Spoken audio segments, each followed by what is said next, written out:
চা খাচ্ছি আর ভাবছি দুপুরবেলা কি রান্না করা যায় আজকে আবার। আসসালামু আলাইকুম সবাইকে। সবাই কেমন আছেন? আলহামদুলিল্লাহ আমরা ভালো আছি। এক কাপ চা হাতে করে আমি আমার বাসার পেছনে চলে আসলাম গাছগাছালিগুলা দেখতে। যেহেতু আজকে একটু রোদ উঠেছে তাই পেছনে চলে আসলাম গাছগাছালিগুলা দেখব, আমি নিজেও একটু রোদ পোহাবো।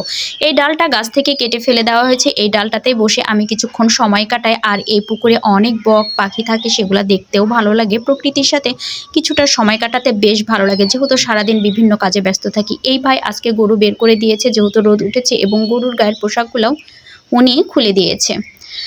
তো এই তো চা খেয়ে আমি আবার স্কুলে চলে আসলাম, বাচ্চাগুলা কি করছে দেখবো, দেখে তারপরে আমি বাসায় যেয়ে রান্না বসিয়ে দিব। ছেলে আবার আমাকে দেখে চলে আসলো, যেহেতু কিছু নাস্তা করবে এজন্য কিছু টাকা নেবে, তো ওকে দিলাম। এই ভাবিও আবার আমাকে দেখে আগিয়ে আসলো স্কুলের বিষয়ে কিছু বাচ্চাদের কথা বলতে।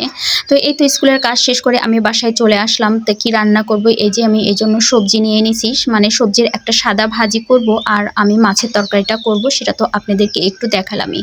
তো ভাজিটা করার জন্য কিন্তু আমি এই কাঁচামরিচগুলো ভাজির মধ্যে দেই না কেন, ঝালটা কিন্তু বেশি ছড়ায় যায়, আর তেলের মধ্যে দিলে কিন্তু ঝালটা একটা নিয়ন্ত্রণে থাকে।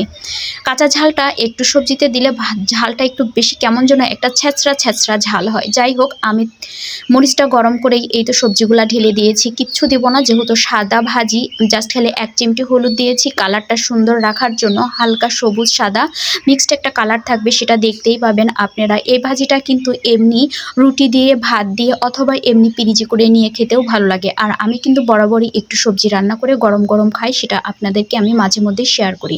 ভাজিটা একটু ঢেকে দিলাম, তাহলে ভিতরে হবে কি ভাপে অনেকটাই সিদ্ধ হয়ে যাবে। তো এই দেখেন ঢাকনাটা খুলে নিয়েছি, তারপরে লুকটা এরকম হয়েছে।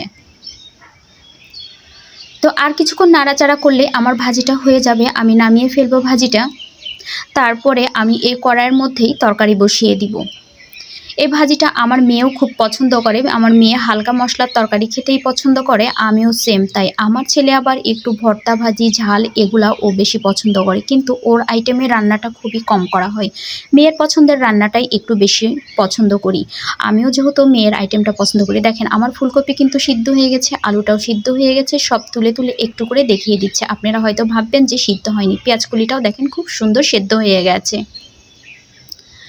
তো এই তো এখন চুলাটা আমি নিভিয়ে দিব আর ভাজিটা নামিয়ে ফেলবো। মাঝখানে একটু ফাঁকা করে দিলে হয় কি, ভাজির যে একটা গরম ভাব থাকে সেটা বের হয়ে গেলে ভাজির কালারটা কিন্তু শেষ পর্যন্ত সুন্দর থাকে। তো এদিকে আমি তরকারিটাও বসিয়ে দিয়েছি। আমার মাছটা আগে থেকে ভাজা ছিল ফ্রিজে, যার জন্য আমার রান্নাটা অনেক সহজ হয়ে গেছে। আমি কিছুটা কাজ আগে দিনই রেডি করে রেখে দিই। এই তো আমার তরকারিটাও মোটামুটি হয়ে গেছে, কিছুক্ষণ দমে থাকলেই হয়ে যাবে। তো সব কাজ শেষ করে বিকালবেলা আমি আবারও 1 কাপ চা নিয়ে বারান্দায় চলে আসি প্রকৃতি দেখতে। তো এই পর্যন্তই ছিল আজকে আমার টুকিটাকি। বন্ধুরা সবাই ভালো থাকবেন, আল্লাহ হাফেজ।